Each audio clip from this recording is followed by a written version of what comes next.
L'ondata di fortissimo maltempo che si è abbattuta sulla provincia di Padova aveva già avuto un epilogo preoccupante nel tardo pomeriggio di ieri in città. Case, negozi scantinati, allagati, sott'acqua non solo alcuni sottopassaggi ma anche diverse strade. Qui siamo in zona brusegana. Inizialmente soltanto un po' di grandine eccetera eccetera, poi è aumentata a dismisura la pioggia fino a vedere onde alte fino a mezzo metro sopra la linea del marmo della vetrina.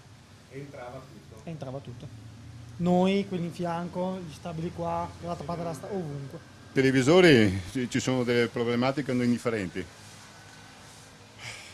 L'acqua è veramente devastante per quanto riguarda l'elettronica. L'acqua è entrata fino al banco del bar praticamente, non tanto per l'altezza dell'acqua quanto il passaggio delle auto che creava effetto onda, di conseguenza l'acqua è arrivata fino a lì e ci ha rovinato tutto il parquet che abbiamo. Anni fa è successo che un allagamento del genere, però non di queste proporzioni, l'acqua è defluita in 2-3 ore, quindi c'è qualcosa che non va. Abbiamo fatto vari solleciti, però finora il comune non ha mai fatto niente. C'è stato poco tempo per fare la conta dei danni, visto che il maltempo è ripreso alle 3:30 di notte. Pesanti poi anche i disagi alla circolazione con le tangenziali andate in tilt dalla prima mattina.